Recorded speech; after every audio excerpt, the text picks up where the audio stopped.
Next is Nihon Fukushi University and University of the Philippines. The title is Stereotypes in Popular Occupations. Please welcome them with big hands.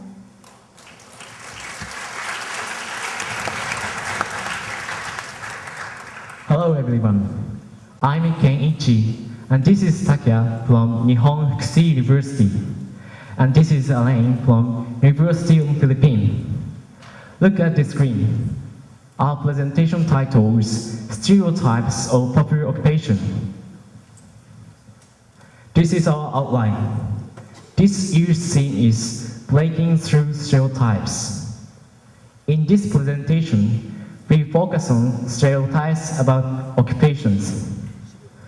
Firstly, we would like to introduce stereotypes about people in Japanese have, and stereotypes about Japan that Filipino people have.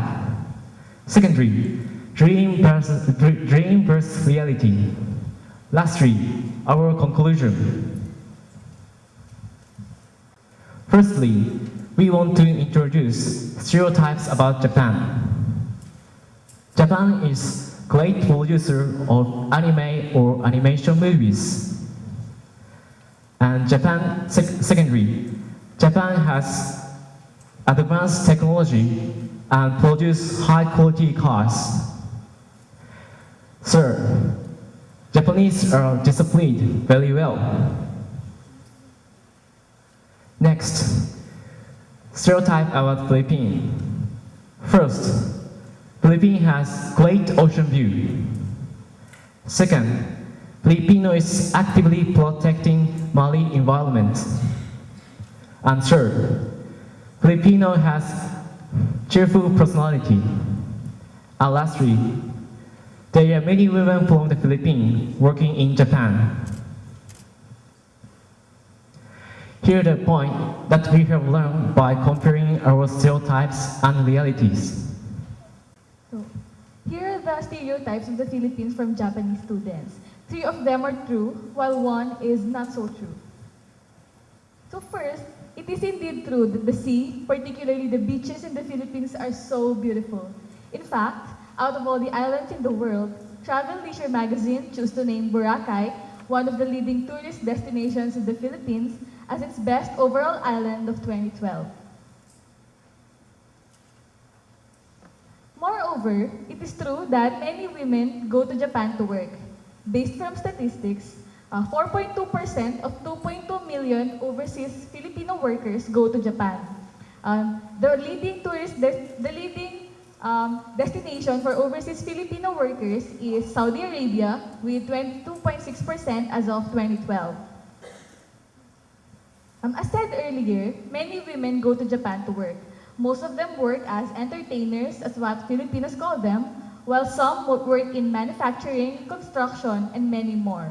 According to some sources, one of the reasons why there are many Filipino entertainers here is that in the Philippines, they get recruited as factory workers, but when they get here, they get surprised that they do not work in a factory at all, but in a nightclub.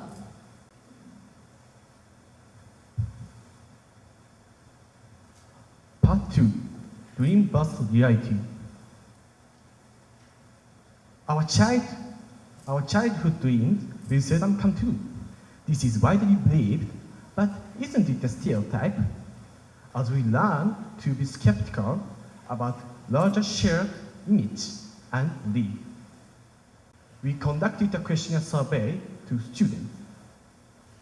Responses were collected from 40 students, and the contents of the questionnaire about occupation that they wanted and want to have.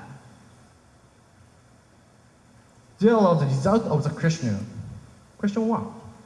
What did you want to be when you were a child? Question 2. What occupation do you have now? Most people change their occupation in their mind. And that our childhood dreams rarely come true is proof not to be a stereotype, but true. Many people still wavering.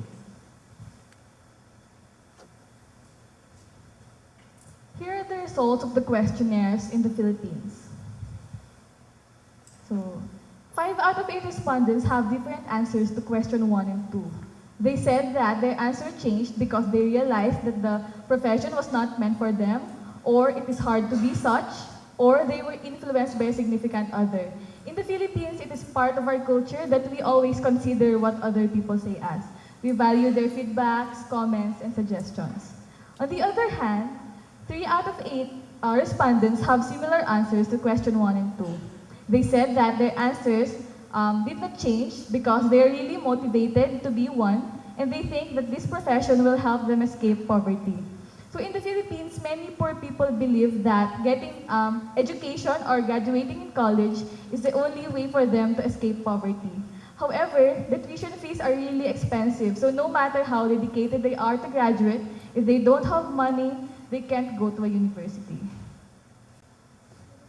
Through this activity, we learned that study and experience affect our occupational choice.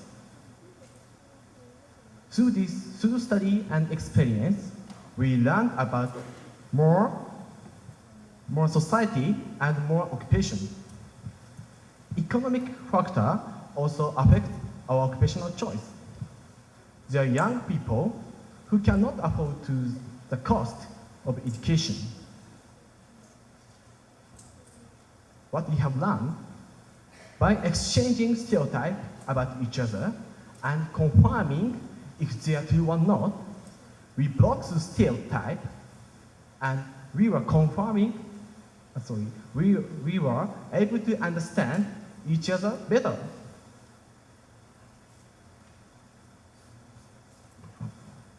We can face the truth for the first time and confirming if they widely shared image and belief about something is true or not is very important.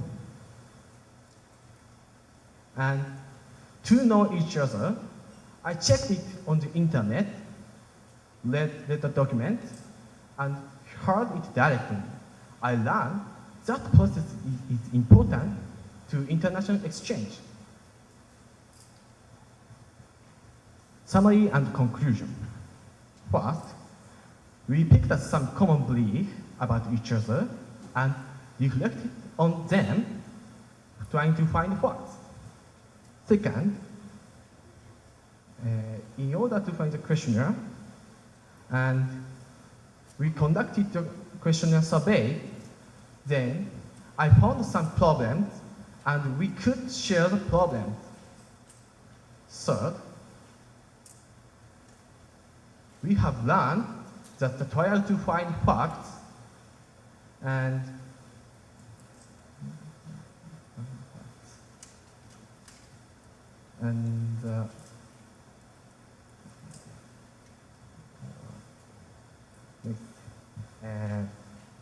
the widely shared image that childhood dreams seldom come true is true, not a stereotype. However, the process to prove it is true or not has given us a great lesson. In either case, the process to confirm if something is true or not is very important. That's all. Thank you for kind attention.